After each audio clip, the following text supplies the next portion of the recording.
Bom dia, meus amados irmãos, a graça e a paz do Senhor Jesus, louvado seja sempre o nome do Senhor. Nós estamos percorrendo a maravilhosa jornada da redenção. E que jornada fantástica! O apóstolo Paulo vai esclarecendo bem direitinho, pouco a pouco, toda a obra redentora. E nós temos visto isso. E para que fique sempre bem evidente, nós, de vez em quando, fazemos uma recapitulação. E outra vez, gostaríamos de lembrar que Paulo está percorrendo um caminho dentro de uma sequência. E a primeira coisa, obviamente, que ele falou foi sobre o pecado. Uma realidade que os próprios romanos viam. E mostrou que isso independe de quem seja. Por quê? Tanto judeus quanto gregos, ainda que o foco do apóstolo Paulo seja os gentios, que ele mesmo diz no início, porque ele é devedor tanto a gregos quanto a bárbaros, então o foco dele são os gentios, ele todavia mostra que tanto judeus quanto gentios estão debaixo do pecado, porque não adianta conhecer a lei, a questão é que o homem é pecador. E então, tendo mostrado isso ali até o capítulo 3, ele volta os olhos para Abraão, que é o pai da fé, o pai da nação também, dos israelitas, aqui no caso os judeus, para mostrar que a salvação sempre foi pela fé, desde o tempo passado. Todos, inclusive vamos pensar, Noé foi salvo pela fé e outros mais. Então ele vai entrando em como Deus providenciou a redenção. E nós encontramos então, depois de ele falar sobre a fé, que é o meio pelo qual nos apropriamos das bênçãos de Deus, da salvação mais especificamente, no capítulo 5 ele entra na obra redentora de Cristo, que é uma manifestação do amor de Deus, como nós temos no versículo 8. Cristo Jesus é o último Adão, ou o segundo Adão, aquele que nasceu puro, não pecou, diferente de Adão que terminou caindo, e nos substituiu, pagando o preço da nossa redenção. Então, fomos ali libertos de todo o pecado. Libertos como? Nós ainda somos pecadores? Sim, ainda somos pecadores, mas fomos libertos da condenação do pecado. Já não estamos debaixo da condenação do pecado. Por quê? Cristo pagou o pecado. E aí no capítulo 6 ele vai mostrar como a nossa identificação com Cristo, unindo a Cristo, inclusive ele menciona que o batismo é esse símbolo que que remonta, né? Que nos conduz a essa união com Cristo. Então, fomos unidos a Cristo. E nessa união com Cristo, nós morremos com Ele. E aí esse para ele é um ponto importante. Morrer com Cristo na cruz do Calvário é morrer para as antigas alianças, no caso, a antiga aliança, que é a aliança mosaica, que capítulo 7 ele vai mostrar. É morrer para o pecado, é morrer para todos os ritos, todas as religiões, ou seja, é literalmente morrer para o mundo, morrer para tudo. E a gente lembra que Jesus disse que é preciso morrer com ele na cruz, ou seja, carregar a sua cruz e seguir Jesus. Então, ser unido a Cristo é ser unido na sua morte, aí ele diz, mas também na sua ressurreição. Então, ele que já vinha falando da tensão, que é a tensão do homem dentro do homem. O homem é feito à imagem de Deus, mas o homem ao mesmo tempo pecador. No capítulo 7 ele explora bem isso. No capítulo 7 ele mostra a tensão que existe, porque até os que conhecem a lei, como ele fala aqui, pois fala os que conhecem a lei, que podem ser judeus e gentios. A tensão entre o ser imagem de Deus e ser pecador é muito grande. Porque o homem nessa tensão sabe o que é certo. E ele até já havia dito isso no capítulo 2. Ele sabe o que é certo, mas não encontra em si mesmo a capacidade para fazer plenamente o que é certo. Não é que o homem não faça nada de bom, porque senão a gente ignoraria todas as coisas boas que as pessoas já conseguiram e conseguem fazer. Mas é que ele não é plenamente inclinado ao que é bom. Então, ele é um pecador. Consegue fazer coisas boas, sim, não é suficiente, porque inclusive coisas boas não anulam coisas ruins. Mas a tensão está constante, porque até coisas boas que o homem faz, muitas vezes é uma intenção que não é boa, né? Então essa tensão é forte. E aí ele passa da obra de Cristo. A obra de Cristo, ele morreu na cruz, ele nos justificou, ele pagou o preço da redenção e ressuscitou vencendo tanto o pecado quanto a morte. E ao ressuscitar, ele se torna aquele que pode dar a sua justiça, porque ele voluntariamente foi à cruz do Calvário para ter uma justiça para dar a outro, aos pecadores no caso.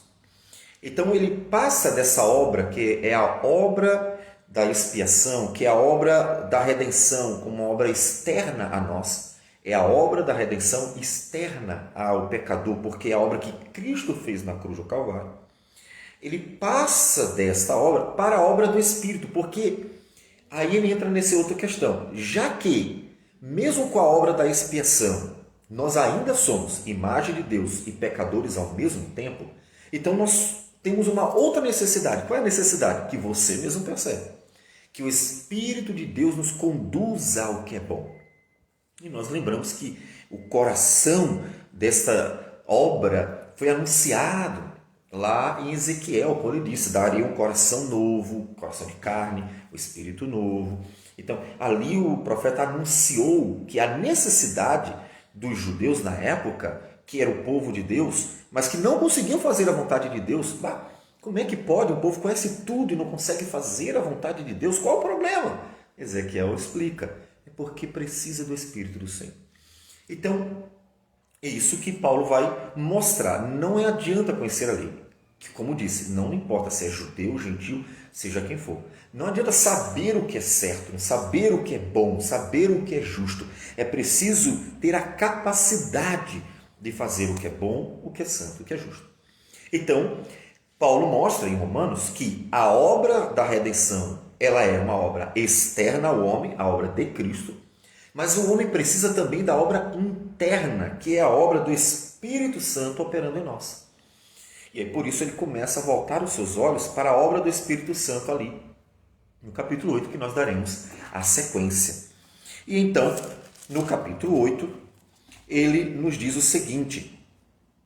Vamos ler a partir do versículo 1, ainda que o nosso foco seja do 7 ao 17. Ele diz: agora, pois, já nenhuma condenação há para os que estão em Cristo Jesus, porque a lei do Espírito da vida em Cristo Jesus te livrou da lei do pecado e da morte. Cristo Jesus pagou o preço da redenção. Tá, mas e o meu problema?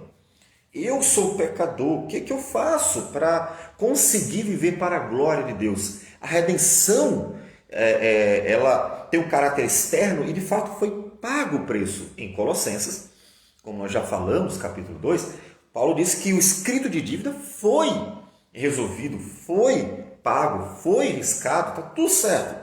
Mas e agora? Como é que os pecadores vão viver para a glória de Deus? E aí é que ele menciona: porque a lei do Espírito da vida em Cristo Jesus te livrou da lei do pecado e da morte. Porquanto, o que for impossível à lei no que estava enfermo pela carne, isso fez Deus enviando o seu próprio Filho em semelhança de carne pecaminosa, e no tocante ao pecado, e com efeito condenou Deus na carne o pecado. A obra de Cristo. Ótimo.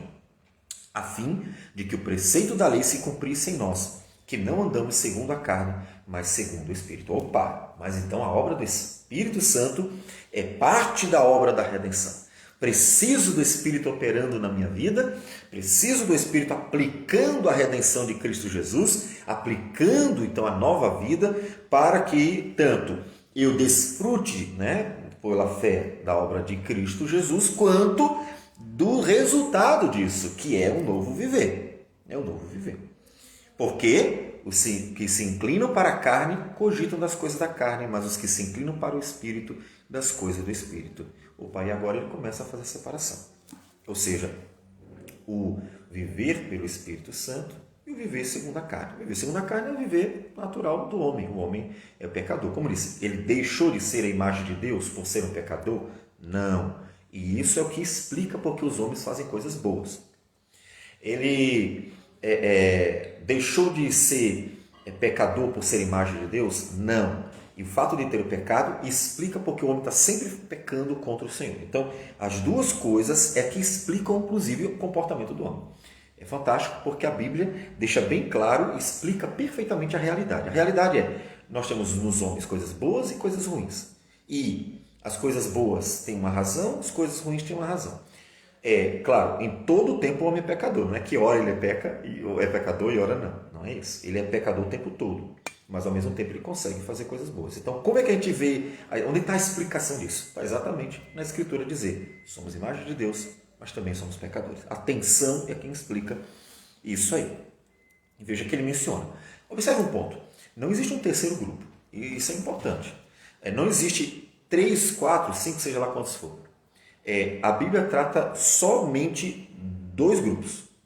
Andar no Espírito, andar na carne. E aí nós, a partir de então, vamos ter uma questão importante. Primeiro, veja que no texto ele vai falar de ter o Espírito ou não ter o Espírito. Isso é uma condição que é pontual, ou seja, ou tem ou não tem. Tem o Espírito de Deus. Aí ele diz, então vocês são filhos de Deus. Não tem o Espírito de Deus, então vocês ainda não são filhos de Deus. É preciso ter o Espírito de Deus. Então ele vai tratar o assunto de forma pontual, ter ou não ter. Mas é interessante que ao mesmo tempo ele também vai tratar, e em todas as cartas ele faz isso, uma questão mais prática contínua, uma questão mais do dia a dia. O exercício é andar segundo o Espírito ou andar segundo a carne. É interessante a gente distinguir, porque de fato, se não distinguir, a gente faz uma confusão no texto. Então há uma diferença entre dizer, se você tem o Espírito de Deus, você pertence ao Senhor Jesus. Se você não tem o Espírito de Deus, você não pertence ao Senhor ainda. Então é uma questão pontual. Deus manifestou, deu graciosamente o Espírito para você. Ou seja, você nasceu de novo. Você é nova criatura.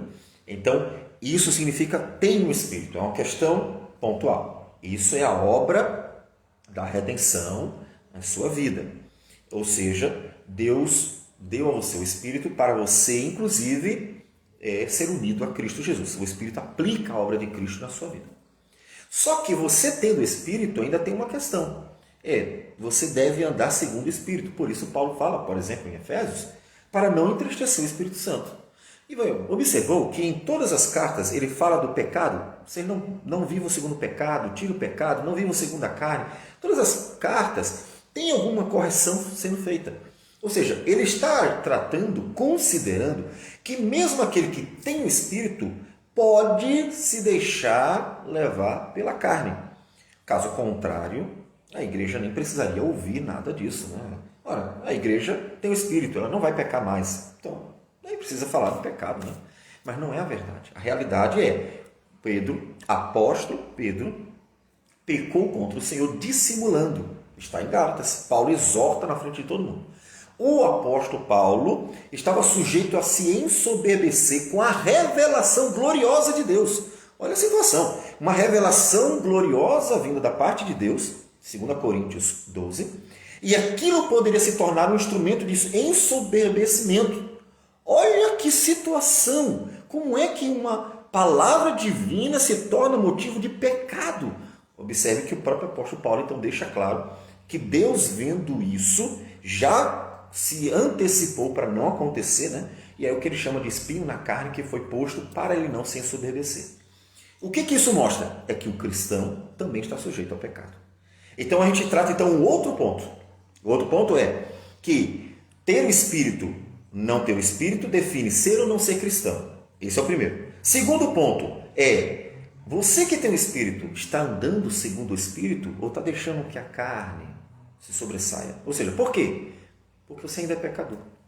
Porque a tensão entre ser imagem de Deus e ser pecador não desaparece com a conversão. Conversão, agora eu sou somente imagem de Deus, não sou mais pecador. Não é assim que funciona. Mesmo a pessoa convertida, ela continua tendo a tensão dentro dela. O tempo todo ela é imagem de Deus, o tempo todo ela é pecadora. Só que acontece, ela tem algo a mais. O Espírito de Deus que vai fortalecer a imagem de Deus, que vai realçar a imagem de Deus, vai conduzir pela palavra de Deus a pessoa a lutar contra o pecado, a pessoa a fazer a vontade do Senhor, a pessoa a se arrepender quando errar e não querer errar mais, como nós vimos, por exemplo, em Davi, que confessa seu pecado no Salmo 51, e você vê que ele é conduzido pelo novo caminho a partir de então. Então, nós ainda temos atenção. Somos ainda imagem de Deus, só que com o Espírito operando extraordinariamente pela palavra, para realçar essa imagem cada dia mais, trabalhar nossa vida para que nós, como diz 2 Coríntios 3,18, nós parecermos ou sermos a imagem de Cristo Jesus, ou seja, o varão perfeito, nós cada vez mais parecidos com ele, e lutando contra o pecado. Então, as duas coisas precisam ser entendidas quando Paulo está falando. Então, por isso que ele diz mais, versículo 7, por isso o pendor da carne é inimizade contra Deus, pois não está sujeito à lei de Deus, nem mesmo pode estar. Então, a carne sempre vai conduzir contra Deus. Portanto, os que estão na carne não podem agradar a Deus. Aí você vê que ele vai estar fazendo uma separação entre a questão pontual, o pecador que tem ou não tem o Espírito do Senhor. Portanto, versículo 9. Vós, porém, não estáis na carne, mas no Espírito, se de fato o Espírito de Deus habita em vós. E se alguém não tem o Espírito de Cristo, esse tal não é dele. Então veja que agora a primeira questão foi pontual. Primeiro, ter o Espírito de Deus é pertencer ao Senhor. Não ter é não pertencer. Então isso é uma questão pontual. A conversão é marcada por ter o Espírito de Deus, que inclusive conduz a Cristo e faz nos apropriarmos da obra de Cristo. Então ele já tratou isso aqui, agora. Então, vocês têm o Espírito de Deus, então vocês pertencem a Deus. Vocês não têm o Espírito de Deus, precisam se converter, porque então vocês não pertencem a Deus. Se alguém não tem o Espírito de Cristo, esse tal não é dele. Então, já resolvemos um problema. Não é possível um cristão que não tenha o Espírito de Deus. Percebe? Então, todo aquele que é cristão de verdade é porque tem o Espírito de Deus. Então, a conversão genuína é uma obra do Espírito de Deus. Percebe? A conversão genuína é uma obra do Espírito de Deus. Por quê? É ele que, inclusive, vai nos marcar. Estou unido a Cristo. Não, não está. Então, ou você é ou você não é. Não tem uma terceira figura. Tá? Algumas pessoas ficam tratando a ideia de crente carnal. Tal. A gente pode dizer que o cristão, como disse, pode se deixar levar pela carne. Então, e isso sim, aí é por isso que eu disse, tem que fazer uma distinção aqui. Só existem dois grupos, o que tem o Espírito de Deus e o que não tem o Espírito de Deus. Portanto, se você ainda não é cristão, se converta. Aí está o convite do Senhor para você. Se você já tem o Espírito de Deus, está unido a Cristo Jesus para desfrutar da obra de Cristo. Então só existem dois grupos, não tem um terceiro. Mas no dia a dia, na prática, nós vamos ter que o cristão, além do grupo que não tem o Espírito de Deus, o próprio cristão, então esse outro grupo, pode estar andando mais segundo o Espírito ou menos. Ou seja, se pelo Espírito do Senhor estiver sendo conduzido, vai ser conduzido para tudo que é bom. Aí você vê que pecou, vai atribuir ao Espírito de Deus? Nunca, jamais, em tempo algum. Pecou porque se deixou levar pelo pecado. Não foi o Espírito de Deus que conduziu ao pecado, nunca. O Espírito do Senhor conduziu Jesus a ser tentado pelo diabo, mas nunca conduzirá ao pecado. Porque Deus não tenta nem pode ser tentado. Deus não peca e nem jamais conduzirá alguém ao pecado. Então, por que ele pecou? Pedro, Paulo e outros mais. Por que pecaram? Que a gente vê na Bíblia.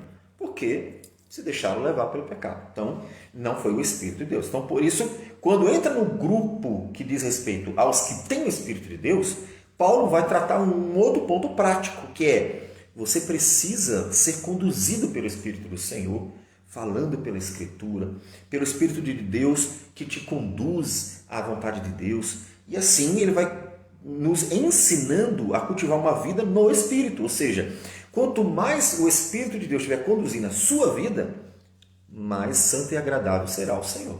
Se você deixar e começar a olhar para o pecado, vai pecar contra o Senhor, mesmo tendo o Espírito de Deus. Aí ele chama de entristecer o Espírito Santo. Porque, é claro, o Espírito de Deus habita em vós. E vocês estão fazendo o oposto, que é aquilo que condiz com o Espírito. Então, entristecer o Espírito Santo. É a questão prática do dia a dia. Se, porém, Cristo está em vós, o corpo, na verdade, está morto por causa do pecado. Morremos com Cristo. Então, se nós somos unidos a Cristo, morremos com Cristo na cruz do Calvário. Não mais não somos mais escravos do império das trevas, né? Da carne e assim por diante. Não somos mais escravos, ou seja, não somos obrigados a fazer o que é mal. Mas o Espírito é vida por causa da justiça. Então morremos para o pecado, unidos a Cristo, mas, uma vez que o Espírito do Senhor nos foi dado, agora nós vivemos e vivemos para Cristo. Quando diz o Espírito é vida por causa da justiça, essa nova vida. Então aí lembra Gálatas 2:20. Logo já não sou eu quem vive, mas Cristo vive em mim. E esse viver que agora tenho na carne, vivo pela fé no Filho de Deus, que me amou e a si mesmo se entregou por mim. Ou seja, a obra de Cristo na minha vida. De forma que eu estou vivendo para a glória dele. Se habita em vós o Espírito daquele que ressuscitou a Jesus dentre os mortos, esse mesmo que ressuscitou a Cristo Jesus dentre os mortos, vivificará também o vosso corpo mortal, por meio do seu Espírito que em vós habita. Opa! Então, nós temos Espírito, somos trabalhados pelo Espírito e no último dia seremos ressuscitados com Cristo.